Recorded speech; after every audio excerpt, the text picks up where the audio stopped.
शंभु चरित सुनी सरस सुहावा, शंभु चरित सुनी सरस सुहावा, शंभु चरित सुनी सरस सुहावा, शंभु चरित सुनी सहस सुहावा।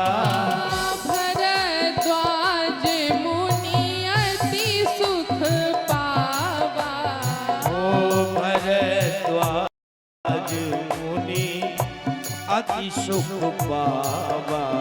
शंभु चरित सुनि सरस सुहावा, भरद्वाज मुनि अति सुख पावा। ये जो भोले बाबा का जो चरित याज्ञवल्क्य जी ने सुनाया ना, इसको सुन करके भरद्वाज जी ने अत्यंत सुख की प्राप्ति करी।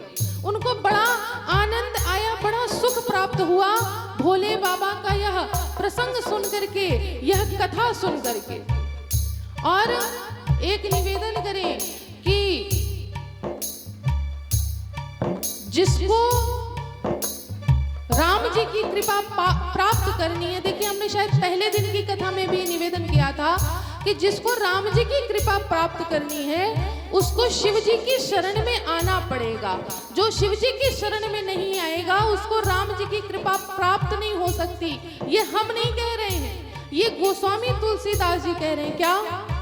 शिव पद कमल जिन्हि रति नाही, शिव पद कमल जिन्हि रति नाही, राम हिते सपने हो न सोहाई, ओ राम ही के सपने हो न सुहाई।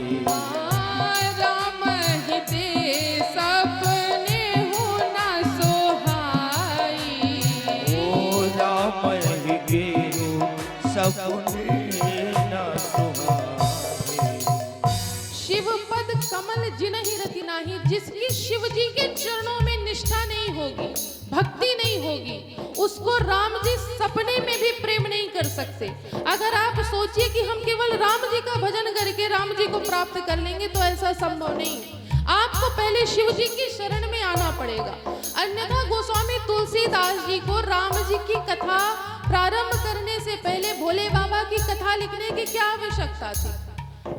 याज्ञवल्क्य जी से तो भरद्वाज जी ने सीधा प्रश्न किया था ना कि मुझे राम कथा सुनाइए, ये राम जी कौन है? लेकिन यहाँ पर याज्ञवल्क्य जी ने पहले शिव जी की कथा सुनाई। क्यों? क्योंकि भरद्वाज जी जानना चाहते हैं कि याज्ञवल्क्य जी जानना चाहते हैं कि भरद्वाज जी राम जी की कथा सुनने के अधिकारी हैं कि नहीं। और ये कैसे पता चलेगा?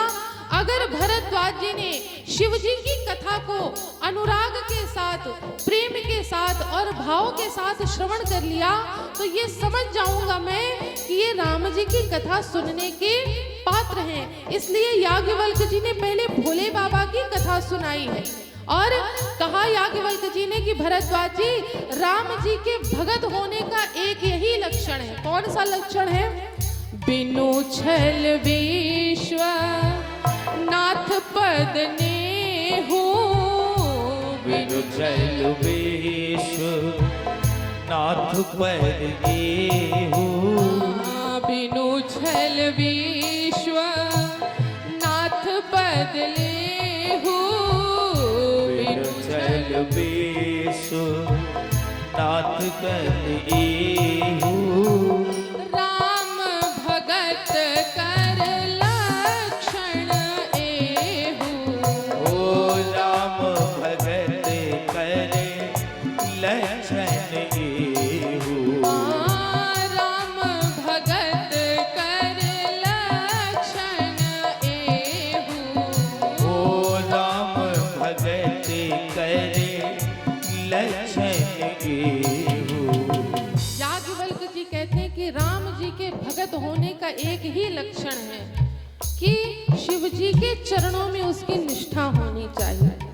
इसीलिए देखिए राम जी की कृपा प्राप्त कराने के लिए ही यहाँ पर पहले शिव जी की पूजा का कार्यक्रम रखा गया है। कि पहले शिव जी को जल चढ़ा करके अभिषेक करके प्रसन्न करिए, उसके बाद कथा को श्रवण करिए, तो जरूर से जरूर ये भाव रखिए, ये श्रद्धा रखिए, ये विश्वास रखिए कि हमारे ऊपर श्री रघुनाथ जी कृपा अवश्य करेंगे। और केवल रघुनाथ जी नहीं करेंगे, भोले बाबा भी साथ में करेंगे। क्यों?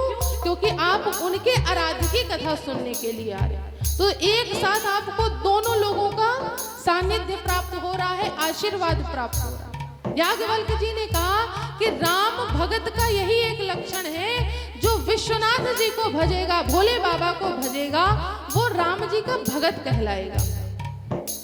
भरद्वाज जी ने पूछा कि नाथ, क्या अब आप बताइए कि मैं राम जी की कथा सुनने का पात्र हूं कि नहीं? याज्ञवल्क जी ने कहा कि मुनिवर, आप सब प्रकार से राम जी की कथा सुनने के पात्र हैं। देखिए, जिसकी शिव जी के चरणों में प्रीत है, वो तो राम जी की कथा सुनने का पात्र है ही है। और गोस्वामी तुलसीदास जी एक और लक्षण बताते हैं, हाँ, राम कथा के तेहि अधिकारी, राम कथा के तेहि अधिकारी, जिनकी सत्संगति अति प्यारी, ओ जिनकी सत्संगति अति प्यारी। क्या कह रहे हैं गोस्वामी तुलसीदास जी की राम जी की कथा का कौन अधिकारी है? जिसकी सत्संगति अति प्यारी होगी। यहाँ पर संगति नहीं कहा गया है, क्योंकि संगति दो प्रकार की होती है, एक अच्छी संगत और एक बुरी संगत। यहाँ पर राम जी की कथा सुनने का अधिकारी वही है जिसकी सत्संगति अति प्यारी होगी, अर्थात जो सत्संगी होगा, सत्य के मार्ग पर अग्रसर होगा, वही राम जी की कथा सुनने का अधिकारी है। और जो सत्य की राह पर अग्रसर होगा, वही भोले बाबा की ही पूजा कर सकता है। अन्यथा ऐसे सबको भोले बाबा की पूजा करने का सौभाग्य नहीं मिलता है।